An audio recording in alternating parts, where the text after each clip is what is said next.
Let's begin to give God praise. Let's be on our feet as we exalt the King of Kings this morning. Mighty God, we lift your name on high. Mighty God, we exalt you. King of glory, we worship you. Heavenly Father, we've come as empty vessels that you fill us up. We ask for your spirits to come and dwell in this sanctuary. Heavenly Father, we exalt your holy name. Mighty God, we lift your name on high. Mighty God, we exalt you. Wherever you are, just open up your mouth and begin to call God by his name. Call him by what he means to you.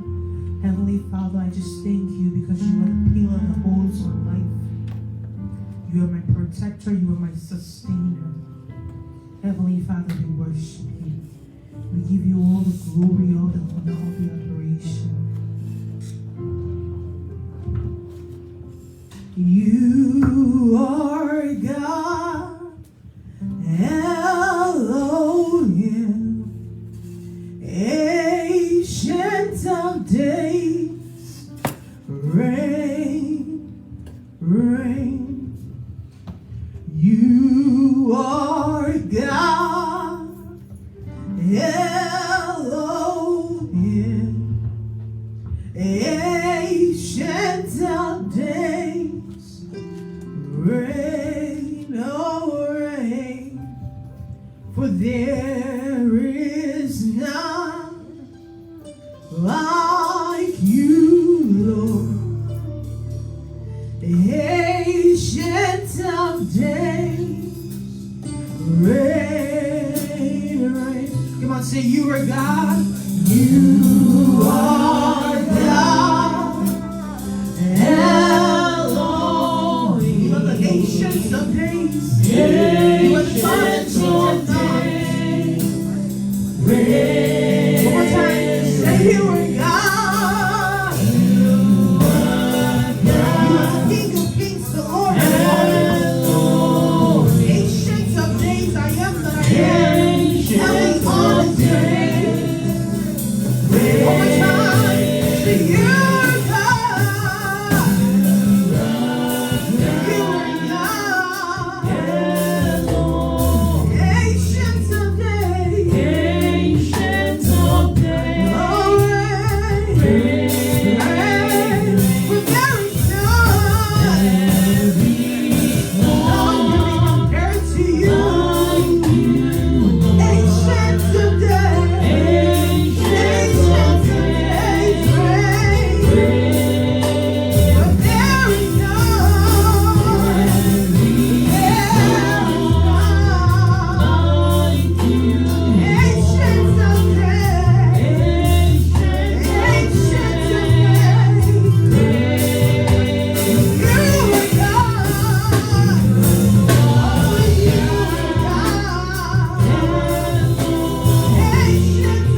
If I had 10,000 tongues to sing your praises, it still won't be enough. Everybody say, one more time to say, mighty God, you've done so much for me. Hey, I cannot tell it all. Everybody say, hey, love, oh my God, if I had 10,000 tongues to worship you, it still won't be enough. Everybody say,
what shall I render to Jehovah?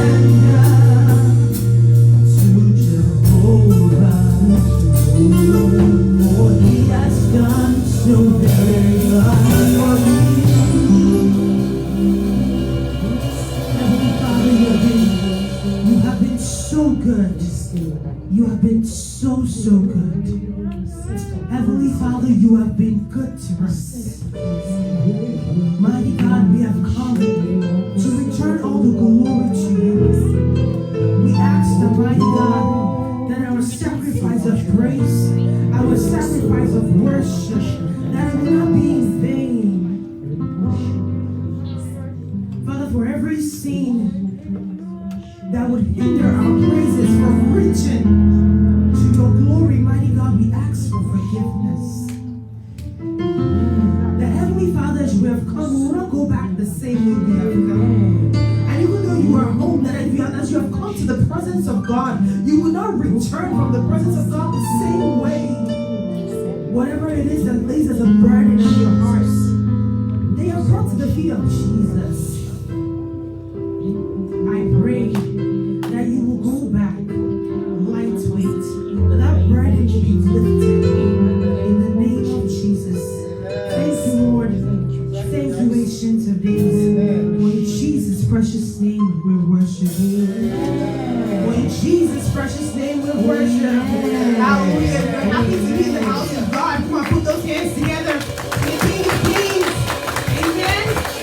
Hallelujah. How many of us are ready to give a sacrifice of dance? We have worshipped. We're about to give God praise. Amen.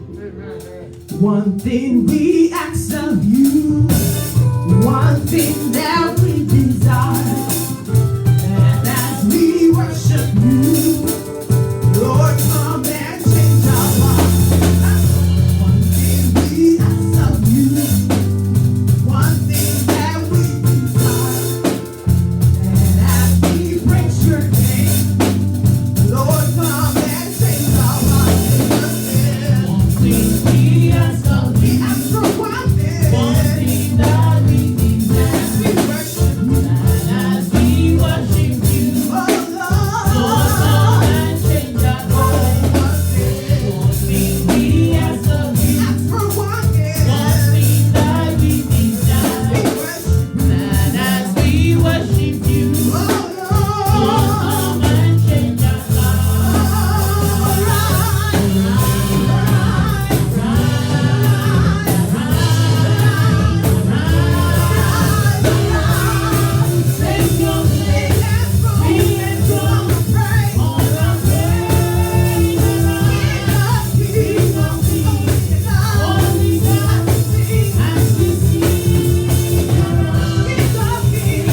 Voices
The God that we worship and we serve in this church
wonderful. Lord, you are excellent. Lord, you are mighty. What a good God you are. What a beautiful Father you are. Daddy, what a mighty God you are. Daddy, we appreciate you, Lord. We appreciate you, Lord. Holy Spirit of God, we exalt you. We welcome you to this place. Take all the glory. Take all the honor. Take all the adoration. We are exalted in this place. We glorify the Lord. We adore you, Daddy. We adore you, Lord. Daddy, we adore you. Blessed be your name, Daddy. Blessed be your name, Lord. Take all the glory. Take all the honor. Take all the adoration. For in Jesus' mighty name, we have worship. In Jesus' mighty name, we have worship. Brethren, God is good. Our God is mighty. Our God is awesome. I don't know how you want to worship this God, but I want to give you a moment just to appreciate this God. The God that has kept you alive. Today is the last Sunday in the month of April. How beautiful is our God? He has kept you, He has kept me. The Bible said because of us, He neither sleep, neither does He slumber.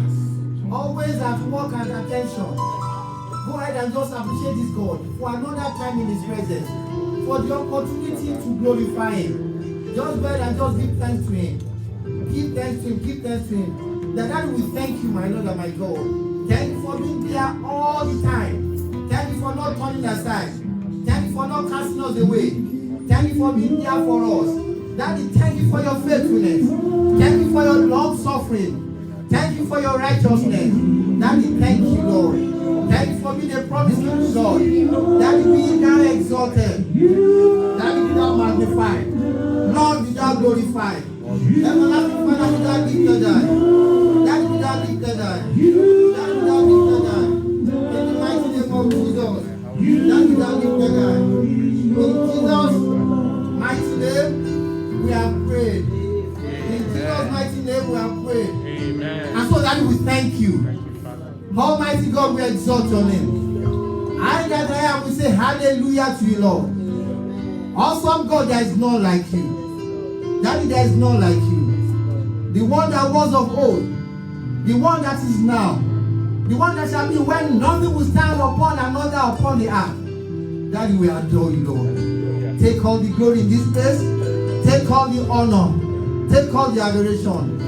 Manifest your power like never before. Do what you alone can do for us, our Lord and our God. We plead. Do what you alone can do in this place, Daddy. Let your name be exalted forevermore. As we continue, Daddy, please continue with us. Let us please guide us. Let us please lead us. Let us please manifest your power. And at the end of all things, let all glory be yours alone. For in Jesus' mighty name, we are praying.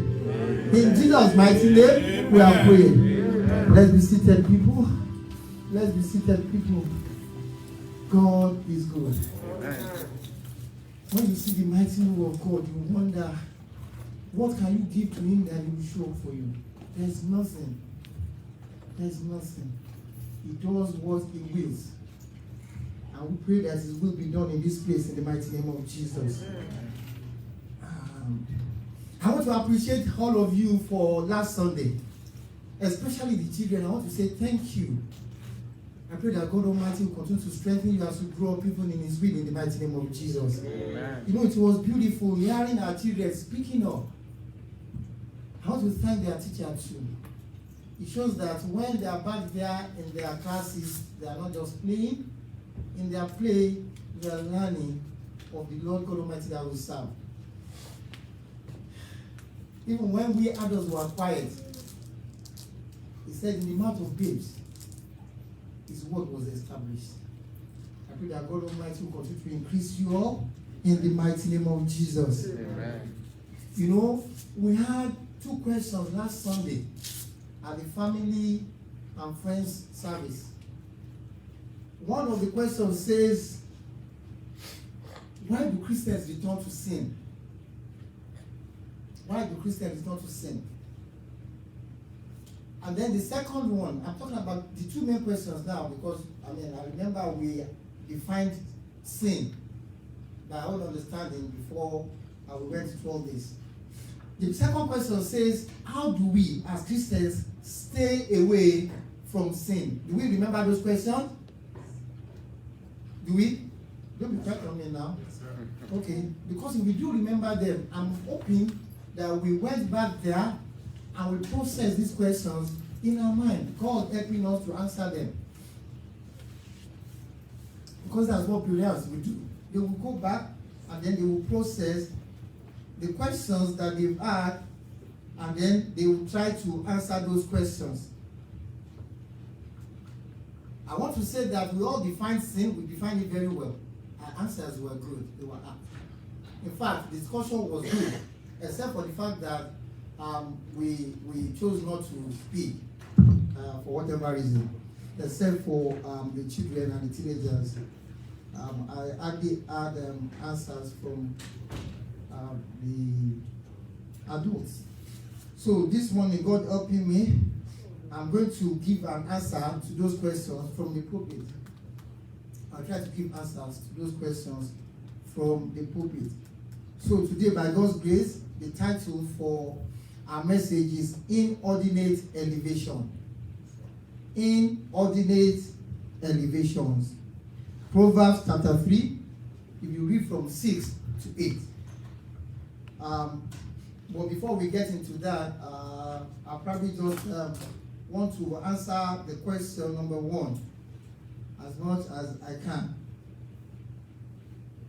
If you look at Proverbs chapter 3, from 6 to 8, I come to the conclusion that the reason why Christians go back to sin, why we, because I need to make sure that I define it very well, us that are called by the name of Jesus, we go back to sin.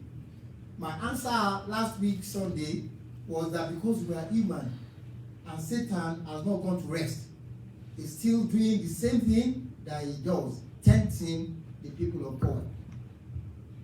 Tempting the people of God. So instead of going back to that, I want to say today, my answer will be pride. Pride. Arrogance and disobedience. Arrogance and disobedience. You know, Christians will say, it is my life. It is my what? Life. It is my money. I made the money. I worked for it. It is mine. Christians will say, it is my talent. It is my talent. I put my talent to play. I put it to use.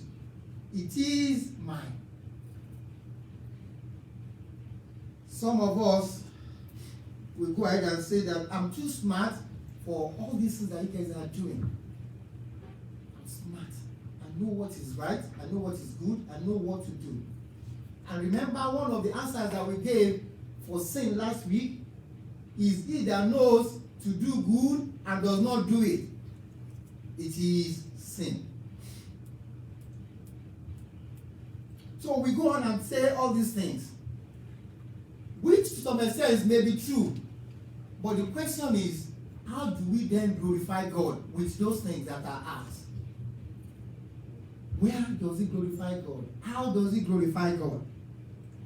Because 1 Corinthians chapter 4, 1 Corinthians 4 and verse 7 tells me, he said there is nothing that you and I have. There is nothing that we have that we did not receive. Nothing. Everything that you and I can boast of today, we receive them. So John chapter 3 and verse 27 clarifies it very well. John chapter 3 and verse 27. He said you can only receive what is given to you from heaven. Only the thing that God has given you, that God has surrendered to you, that is what you can claim to have received. So then, let no man boast. Let no man do what? Let no man boast. Because it is of God. So one thing that we need to acknowledge this morning is that our God is a good God. And he surrendered these things to us, he gives them to us because he believes that we need them. He believes that we need them. And we need them to glorify his name.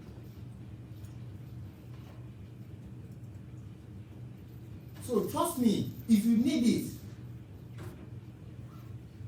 it, God will give it to you. God will give it to you. Good thing, he said he knows the end from the beginning. He knows all things, nothing is hidden from him. Before you have formed your mother's womb, Jeremiah chapter 1:5, he said, I know you have called you. So there's nothing hidden about you and I to God. So if you need it, he will give it to you. You know, clearly Matthew chapter 6 and verse 8. Repeated in verse 32. Matthew 6 and in verse 8. Repeated in verse 32. He said, God knows your name. He knows your name. So you don't need to, before you even ask for it, he knows and he prepares it for you. So don't worry about it. And because he knows it, not only does he knows it, Philippians chapter 4 and in verse 19. Philippians 4 and in 19, he says to you and I, he said, my Lord, my God will supply all your needs. If you need it, he will supply it. Most times what we worry about ourselves is the wants. I want to have.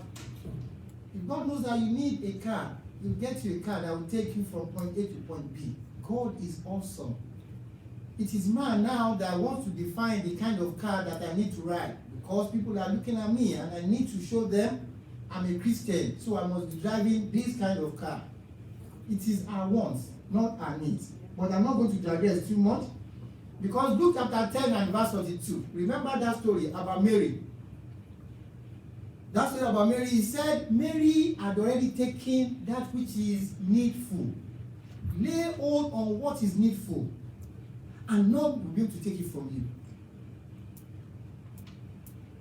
Lay hold on what is needful. One of the things that we discussed every Sunday is the story about Eve in the Garden of Eden. Eve, in that garden, she went for the tree of life and ate from the fruit therein. But you and I, because the devil Satan told her the reason why God is not allowing them to have the tree and all those things, the story. But a good Christian, and you trust and believe God, if you need it, God will give it.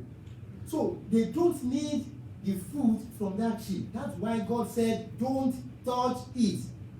They don't need it for survival. You agree with me, right? Because they were eating, they didn't die. They were doing very well until Satan came to talk about that tree. They did not need that fruit. So, pride is what takes us back there. I'm not going to digress. Remember what I said about that? They want to be like God. They want to be like God. So don't let's go into too much story. So God did not give it to them because they did not need it. God put that tree there for a purpose. That purpose I don't know, and I'm not going to talk about it this morning. But I know that God does not do anything just for the fun of it. He doesn't do anything amiss. That tree was there in the garden for a purpose. And you and I will agree that because God had prepared everything that you and I need, just like he did for Adam and Eve, he had prepared the garden for them. So that tree was there before Adam and Eve were created. That tree was what? Was there. That tree was there. I want to tell you, what happened in the Garden of Eden is still happening now. God will not uproot the tree for Adam and Eve. So that they will not sin, let me uproot this tree and take it away. No. And he will not uproot it for you. He will not uproot it for me. That tree that is called temptation will always be part of our life. That tree of life will always be part of our life because there's a purpose for it.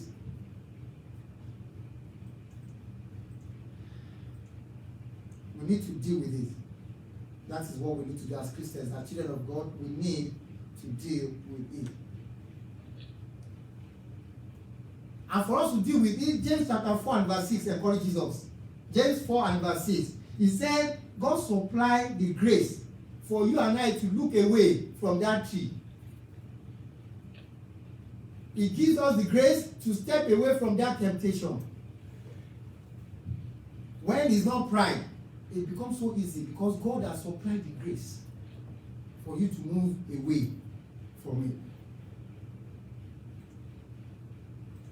So this morning, because somebody will tell me that God uproots trees.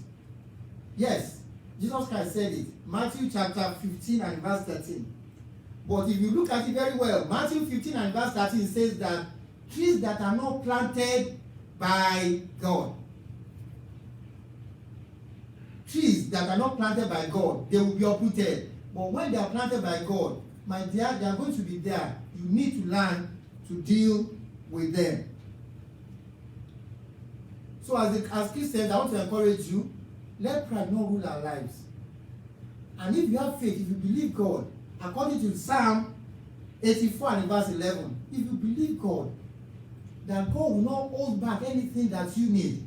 He will not hold back anything that is good for you. He will not hold back anything that can make your life better.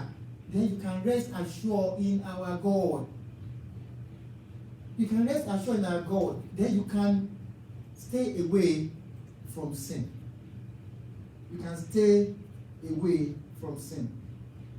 A quick example, how close you are to sin and how close sin is to you, so that you can be mindful of what you do on a daily basis, is the story in Genesis chapter 25. If you go from verse 19 all the way to 34, that is the end of it. We are not going to go through all that story. I'm just going to paraphrase here and there. But it's the story of Esau and Jacob, his brother. Esau and Jacob, his brother. The Bible said Esau came in one day and he smelled the aroma of a beautiful stew or soup. He saw that the soup was good and then he asked to eat of it. Do you remember what we said about 1 John chapter 2 and verse 16? Do we all remember? The lust of the eyes. The lust of the eyes. He saw beautiful soup. And then the desire for it came. I must eat out of this. Give it to me. I need to satisfy my appetite. I need to satisfy my appetite. The cares of this world. We need to be careful. Those three things, the devil will not change his tactics. That's why I said don't be mindful of the devices of. He's going to use the same one. Every time he comes at you, look at that beautiful lady. Look at that handsome man. You know that it's not yours. It's a tree of life. Take your eyes off and move on.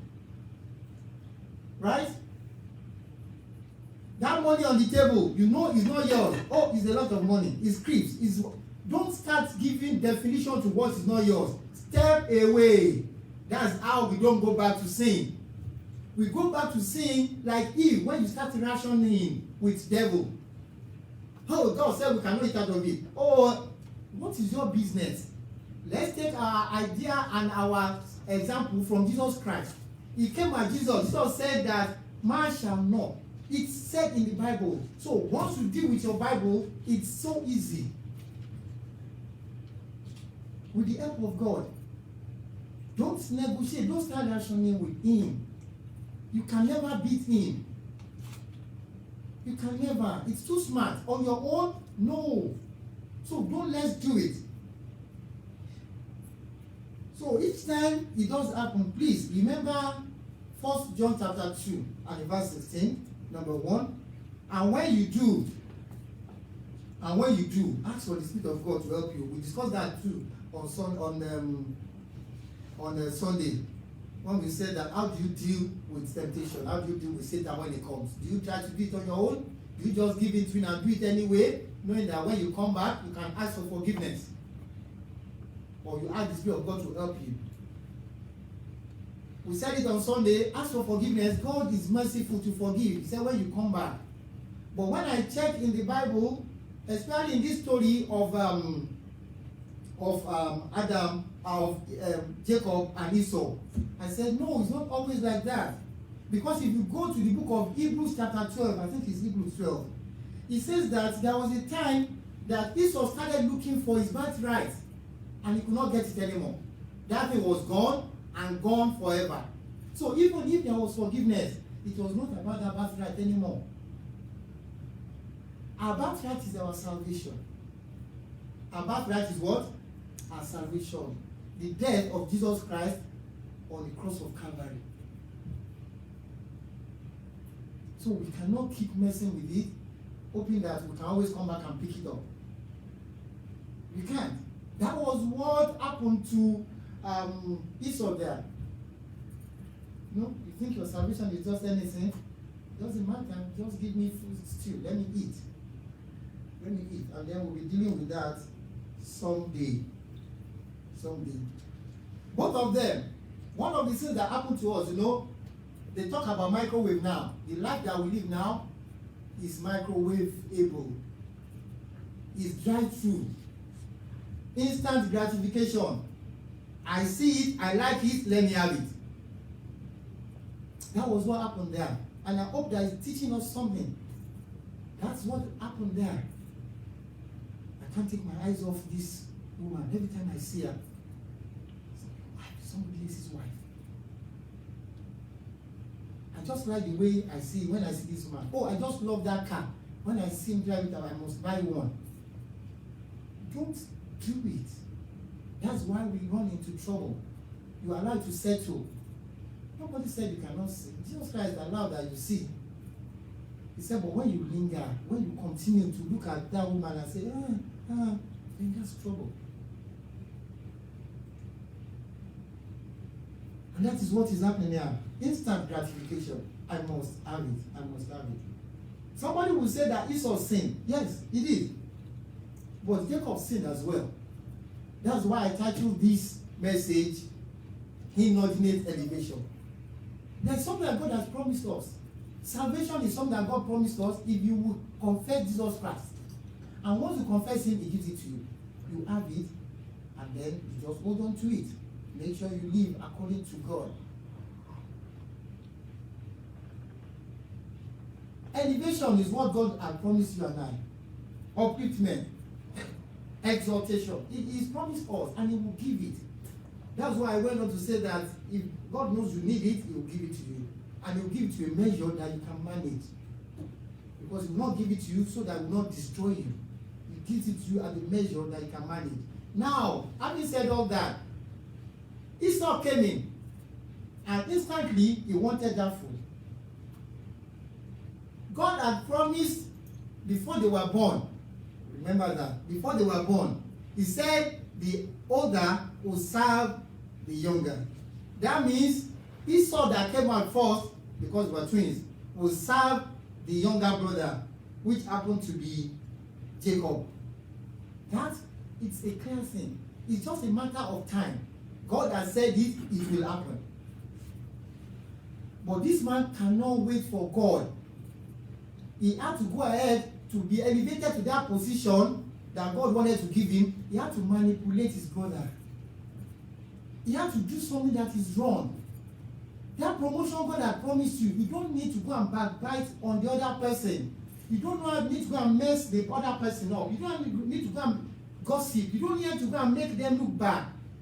God had promised it, hold on to God. You do what you need to do. God has said that you are going to be rich. Stealing is just trying to help God. You will be rich. By God's grace, you will be wealthy in the mighty name of Jesus. But just wait for God. There is a time and a purpose for everything under heaven. When your time comes, you will not miss it in the mighty name of Jesus. So going to steal or going to now do things that are not right is just because you are trying to help God. God does not need help. I know of somebody that has tried to help God before. His name is called Abraham. God said you are going to have a child, and by that child, I'm going to have generations come after you. It's going to be, you are going to be, the whole world is going to be named after you. God has made all these promises, but this man said, God promised. I know that it's good. He's going to bring it to, but I can help him because he's slow. You know what happened? Ishmael and what we are dealing with today in the world, that was because of that thing, trying to help God. It always turned to trouble. Don't try to help God. Jacob tried to help God by cheating on his brother. What is the problem? Why do you need to ask for his birthright for stew? He's your brother. Why can't you say, sit now, let's eat? Let's share this thing, let's have fun. Knowing that someday this thing is going to come to you. Just do what you have to do. Do good. Do good. For whoever knows to do good and does not do it, it is sin. He refused. And I'm saying that to you today. Was that a setup? I know my family. He knows his brother. He knows that he likes food. He knows that he cannot withstand good food. Why did he set it up for the time when the guy is coming back home? And that is what I will say today. The enemy knows you. He knows me. He knows our weaknesses. He knows our weaknesses. Like if, because that's what he said, Esau. If Esau had not eaten that soup, would he have died? Somebody talk to me. Would he have died? No. But we still have the same problem even in church today. Christians, that's why we say that. Some of us cannot fast for 3 hours. Just say, leave food for 3 hours. That is where your mind will be until that 3 hours come. That is if you are not even good to eat. We need to be mindful. What this Bible is saying, he said it's written for our instruction. We just need to look at it. We can condemn all of them for all we care. That is all. Common soup. What is your own soup, my brother? What is your own soup, my sister? What is that thing that you cannot take your eyes off? What is that thing that every time it comes your way, you go for it? That is your own soup. You need to deal with it. We said it last Sunday, you need to own it. You need to own it. Food is my weakness. You start smelling the food, leave the place. Leave the place. Let their food be. That's all the guy needed to do. Look at the scene and just say, I'm not going to give my birthright because of this soup, and then walk away. That's all you need to do. The power of God is there to help you. It's the decision. And then God will supply. He said he supplied grace for all good work. The grace is there, but you need to step up and do it. I'm not going to spend too much time talking about him because I want to finish. I want to answer the second question. But let's be careful. Let's be careful. Let's be careful. Don't look at another person and be condemning them with your own big blood in your eye and trying to take the pebbles off somebody's eyes. That on its own is sin. And that's what Christians do a lot. We do it a lot. If they know what we are doing behind closed doors, heavens will fall.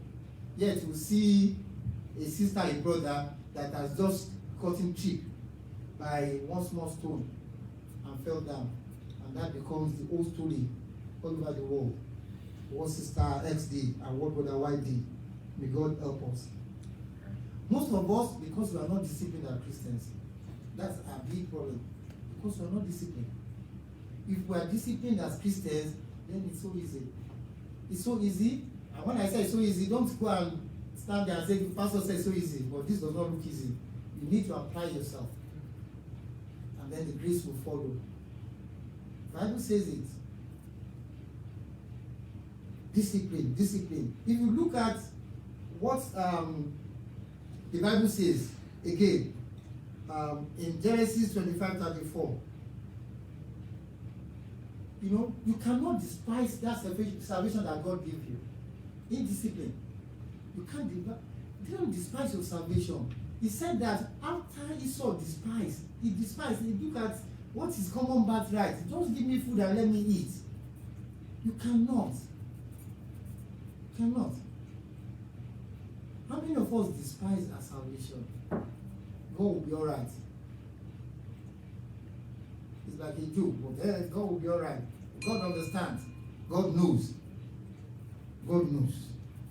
But we cannot do it. We cannot do it. Because without spiritual discipline, then flesh controls us. And anything that controls your life, that pushes you to the fact that you cannot say no, then that's a problem. Is it anger? Somebody cannot step on you and just say, you stepped on me. And once they say sorry, you say it's fine. Somebody cannot talk to you and you say, I don't like the way you talk to me, and you say, oh, I'm sorry, I apologize, and let it go. No, we must deal with this thing. Anger. You know, is it unforgiveness? I don't know. Whatever that is ruling your life, that you cannot say no, then it is sin. It is, and every time that you do that, you are selling your birthright, you are eating from the soup. Remember that. And one way that you can check that is, once it happens, just say, I'm eating from the soup. Because the Bible said, be angry. Yes, be angry, but don't linger. Don't what? Don't linger. Don't let it continue. Show your anger, tell your anger, do whatever. But once it's resolved, let it go. You know, let it go.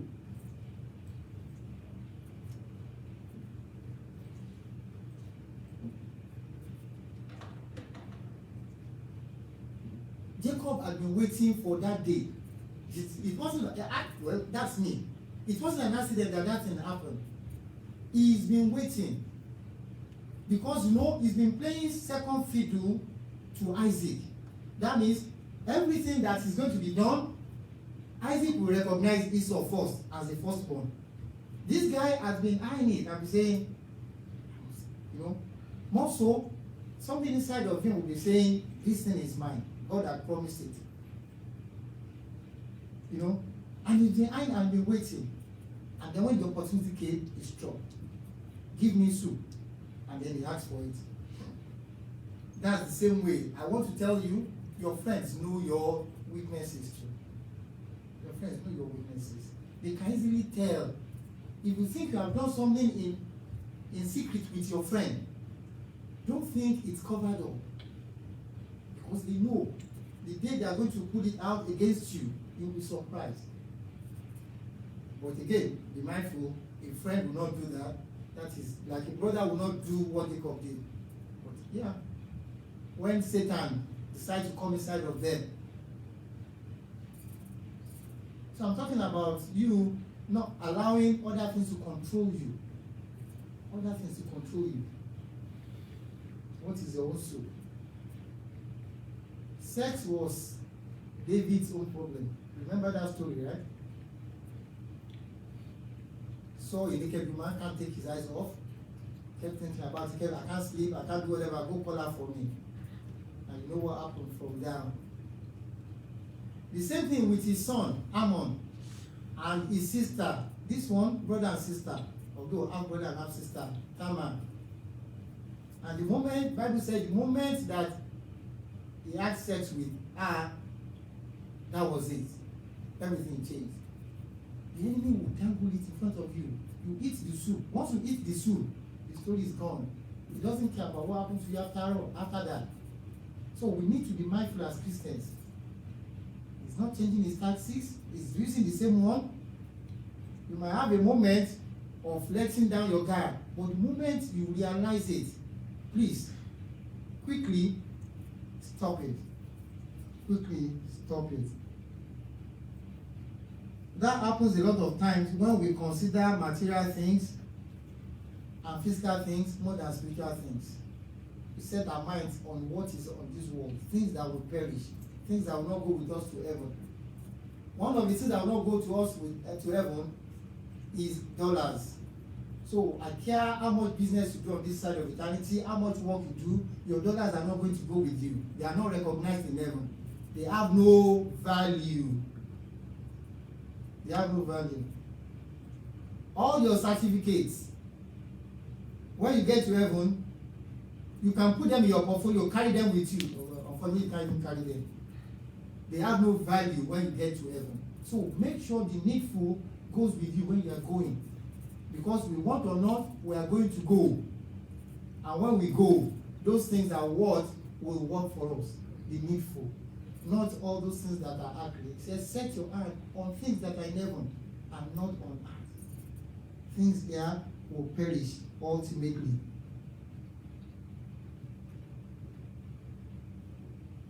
Maybe let's go to question number 2.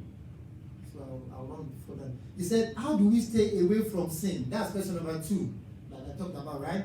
How do we stay away from sin? Galatians 5:16. Galatians 5, verse 16. It says, live in the Spirit. Sister Tolani talked about that on Sunday. Live in the Spirit. By so doing, then you can overcome the lust. You can overcome the sin. And what that says to me is, try to review the value of your salvation always. Review this value of your salvation always.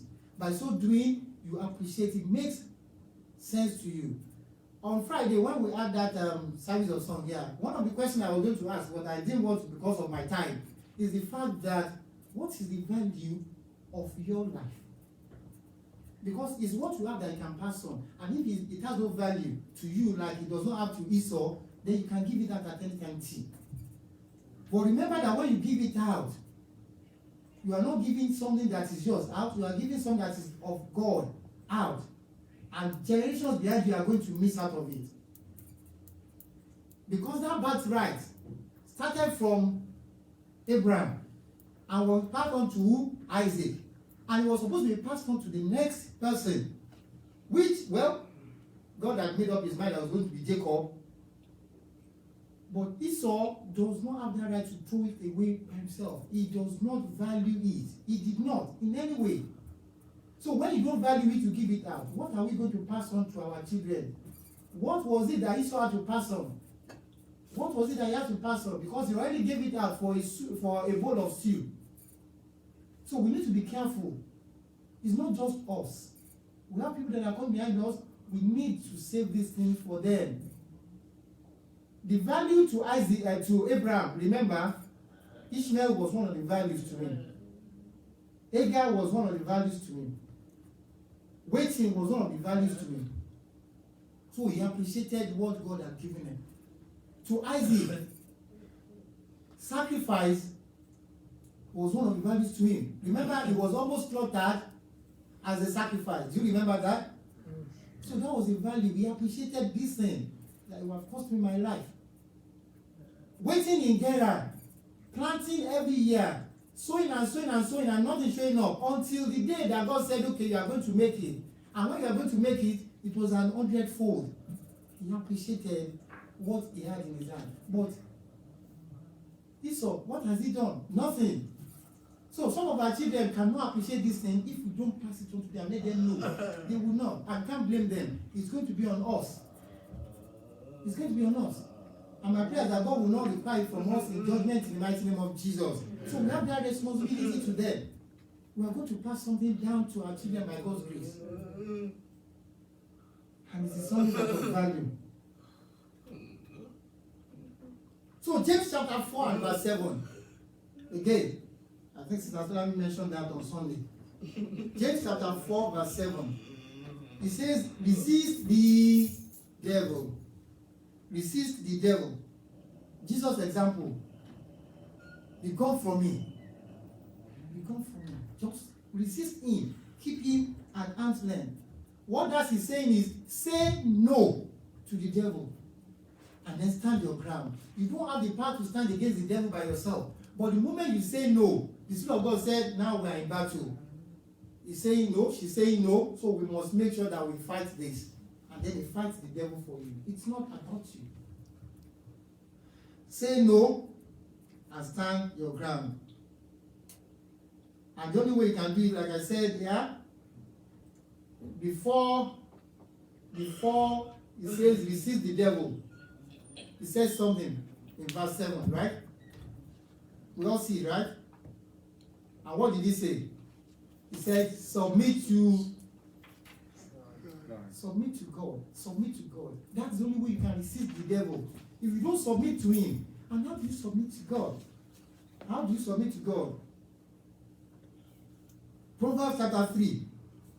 Proverbs 3, you start from 13 all the way to 26. From 13 to all the way to 26. He's telling you and I how to, he said, wisdom. Wisdom is what you need for life. Wisdom that comes from heaven, not the wisdom of this world, not the wisdom on the street. Wisdom that comes from heaven. That's what you need to fight it. You study the word. In the word of God, there are instructions for guidance through life. Study the word. Because what you don't know cannot help you. What you don't know cannot help you. And that will not be an excuse that I don't know. Because we have every opportunity to know. We need to live in God's words. Live in prayer, because he said, pray always. Pray without ceasing. Make prayer your way of life. We need to fellowship with one another, to encourage, to build up according to the word of God. We need to serve God. Your service to God matters. You feel a gap, God's eyes upon you. Remember the story, right? He said, I'm looking for a man to fill the gap. Yeah, you stay there, God is looking and is seeing you. Walk before him and be blameless. As you're walking, God is watching you. You need to be there. You need to be there. What you don't know, you know. There's a story, you know, all this funny story, but hey, it's a story anyway, but it makes sense if you listen to it. A woman went to a pastor looking for help financially, asked for money, however, and the pastor said, we don't have money, church is broke, things are not happening right, this is pandemic and all those things.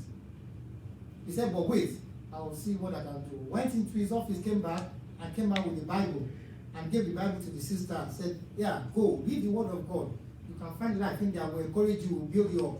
And the woman went away angry. And then she traded the Bible for some small amount of money or something, just something to eat. She couldn't pay her husband, whatever, so she was ejected. She was on the street when the pastor saw her again. I said, what? What are you doing now? I said, Pastor, don't even talk to me. I came to you for help. All you could give me was a Bible. I don't need a Bible. The pastor said, what? I have a savings of 10,000 that I want to use for something, but God said, give it to her. And I put in the Bible and I gave it to you. And now you gave 10,000, and the woman was sorry. That is a lot of us as Christians. Our Bible will be as new as when we bought it. Because it lives under our pillows. It lives under our pillows. So my question again, what is your bowl of soup? Because your bowl of soup is what will keep you from fellowshipping and studying the word of God. It's what will keep you from coming to Bible study. So I'm sure all of you will be, I'm sorry, not all of you. Most of you will be able to answer that question. Since you don't come for Bible study, it's easy for you to tell me what is your bowl of soup. Because that is your bowl of soup. What you find more important than the word of God? It might be your work. Work is good. Work is good. It's a good desire. You might need to go to gym. Good health is good. But where is it? Why does it glorify God in all of this? Let's think about it. And again, I want to repeat, don't try to help God. He does not need it. Don't try to help God. He does not need it. And you cannot even do it. You cannot help God. Jesus Christ said, if I need help, I'll ask for a legion of angels to come, and they will come. So don't try to help me, Peter. Put your sword back. We cannot help God. We can't do it. So why do you want to keep doing it?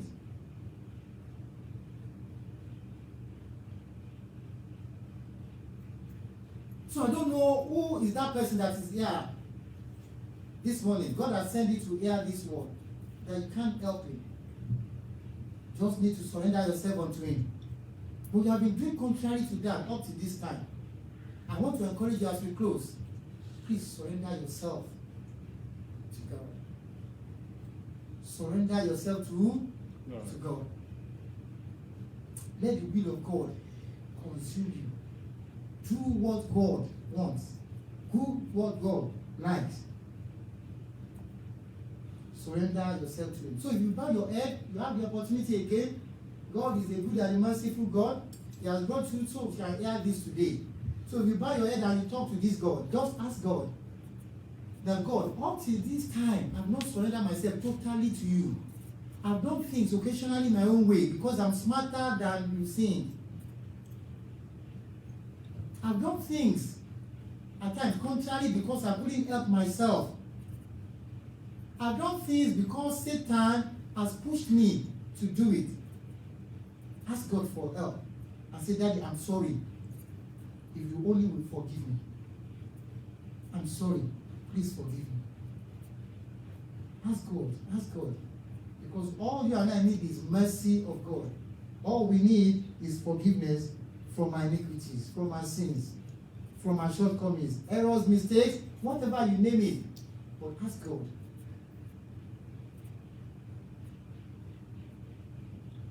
And if you are here, or maybe you are listening to me virtually, you have the same opportunity to get this part right.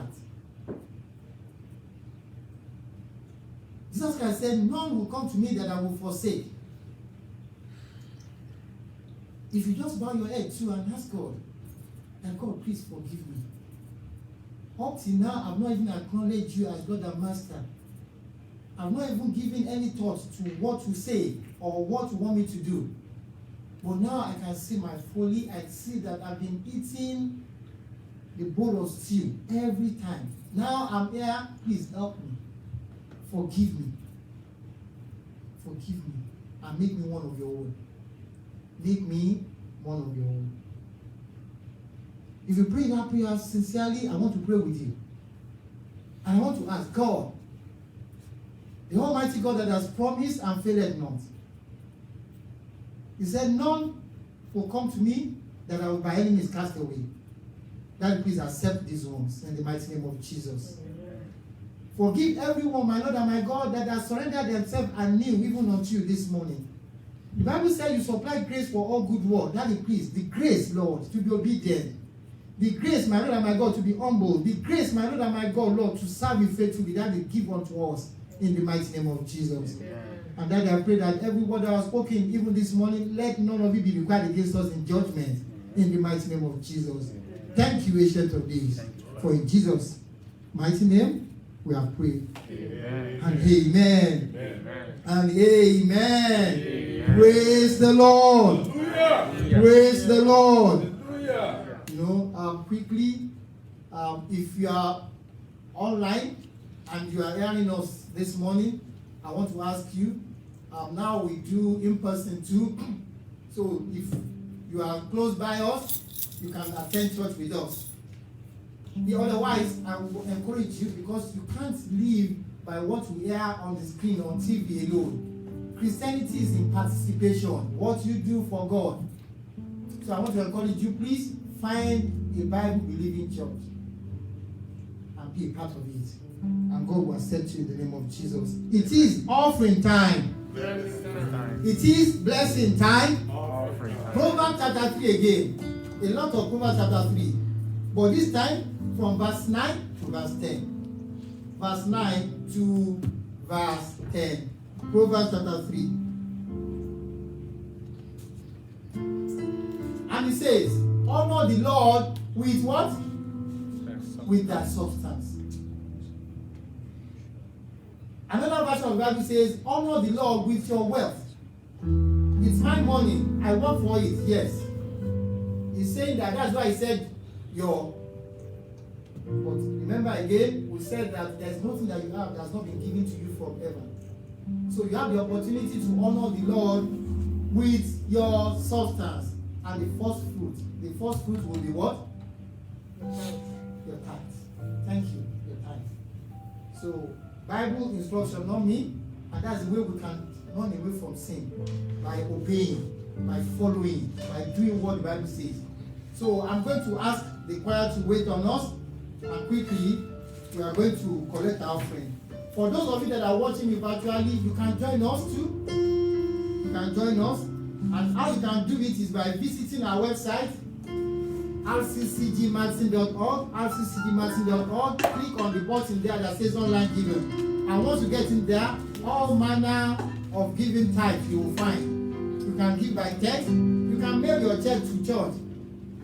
P.O. Box 2087. P.O. Box 2087, Madison, Illinois 60443. And you can text as well. Your text number will be 833-756-0319. 833-756-0319. And God will bless you as you give.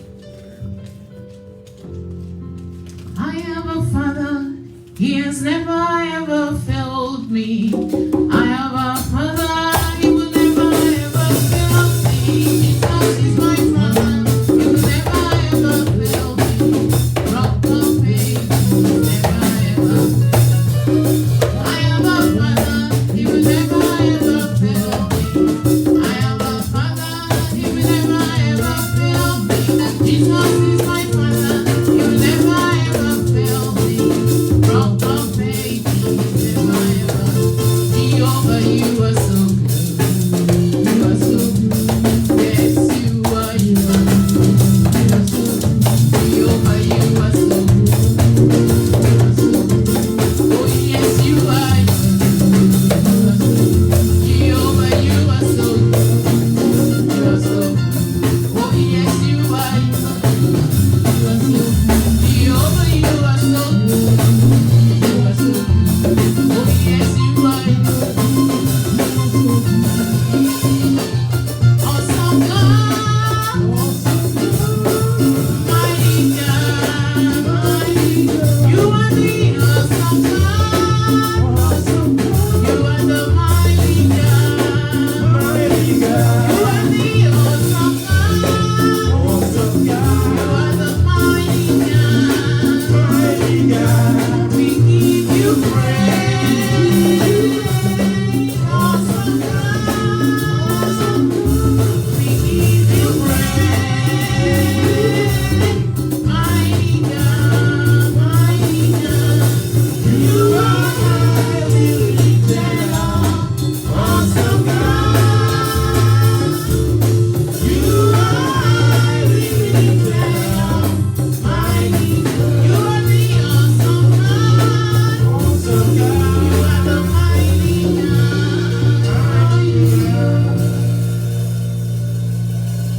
Can we just pray on our offering? Daddy, you are the awesome God. You are the mighty God, the great provider, the all-sufficient God.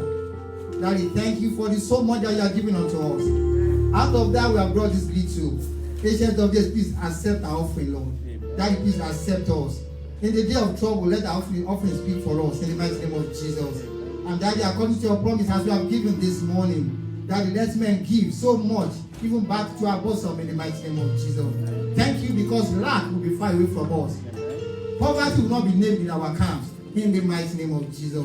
Thank you, Ancient of Days, for in Jesus' mighty name we are praying. Amen. Give me about 2 minutes and then we'll be done. Let's be seated quickly. This is the House of Praise, RCCG Madison. We meet here every Sunday, both in person and virtually, at 11 a.m. Our service starts at 11 a.m. We love that you join us. And as God blesses us, we trust that God Almighty will bless you too in the mighty name of Jesus. Every Wednesday, we come together for a time of prayer. The Bible says, pray without ceasing. So we pray 8 p.m. on phone. 8 p.m. on phone. So we make it easy for every one of us. You don't need to leave the comfort of your room before you pray. So 8 p.m. the phone number is 605-313-6193. 605-313-6193. And the access code number is 648-277. 648-277. On Thursday, we sit at the feet of the Master for a time of Bible study. We start at 7 p.m. 7 p.m. Again, you can do it from the comfort of your home. We do it on Zoom. We do it on Zoom. If you are inclined to join us, if you are encouraged to join us, please contact us and then you get the information for the Zoom line.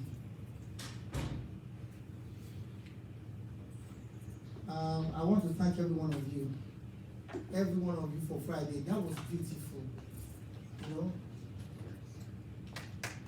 I'm really encouraged. I really feel cool. You know, and my prayer is that we have sown a seed.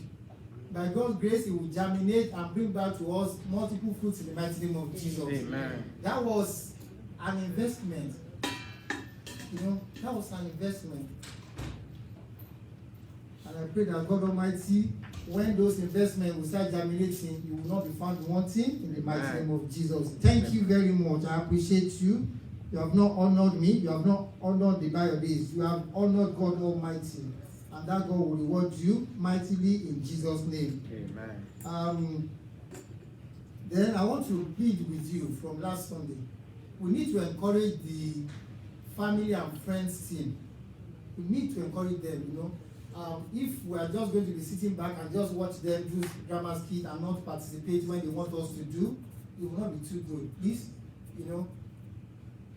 And I'm saying this because in March, I remember Sister Tolani, after teaching, gave us, was it 4 points or 5 points? And just one question, all of us were looking at that like, what are you talking about?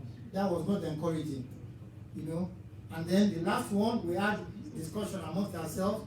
People are just quiet. Don't let's blame that. Let's encourage one another. That's how we can build up the body of Christ. When we are talking about discipleship is more of the leaders trying to disciple us, but we need to put ourselves in that position. The 12 disciples were always following Jesus, sitting at his feet, hearing, listening. That's how you can be discipled. And if you are giving your life to Christ, that is something that you want to run after. How can I be discipled? And God will help you. Amen. So I want to plead with you, please. You know, we are going to have it every month, but you need to encourage them, and God will encourage you to, even as you encourage them in Jesus' name. Now I'm going to again ask you, prayer. I need you to be praying for the Power Conference 2021. Somebody will tell me that it's all the way still in October. Yes, let's pray ahead of it. Let's pray that something will happen. Let's pray that God will show up mightily. Let's pray that it's not just going to be a jamboree, it's going to be a revival. Let's pray that people will come. Pray for the man of God that's going to minister. Let's pray that God will envelop him with power. That is not just going to come here and talk to us like man. You know, there are a lot of things need to be prayed for. We need to spend money. Remember, we do a lot of things. Ask God to provide. It's a great provider. So please, make sure you are praying. You know, make sure you are praying, and God will bless you. I think that is it for me today. Let's rise up and close this meeting. Let's rise up and close this meeting. We want to thank God that you have made it here today, but ask God, let my coming not be in vain. In the mighty name of Jesus. I've shown up here. Let me not just come here in vain. Let there be an impartation. Let your spirit infill me afresh. Grant me power, my Lord and my God, to resist the devil and to flee from sin. Ask God. Because a lot of people will say that Sunday is the day that they rest. But we have decided to come and rest before God.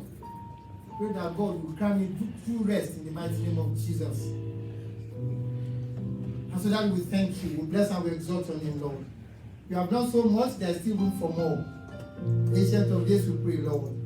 As we go out of here, that you please abide with us. Let us really guide us. Let your angels carry us in their hands. That let things work together for our good. Let your name be glorified. In the mighty name of Jesus. And Daddy, my Lord and my God, when we hear concerning one another, let it be good news. In the mighty name of Jesus. Let rejoicing be our portion. Let your peace surround us like a shield. Despite all that is going on around, gun violence, the pandemic, financial trouble, virus, whatever it is named, Daddy, please seal us with your protection in the mighty name of Jesus. Amen. Thank you, our Lord and our God. We bless and we exalt your name. For in Jesus' matchless name, we have prayed. Amen. And amen. And amen. Let us share the grace together.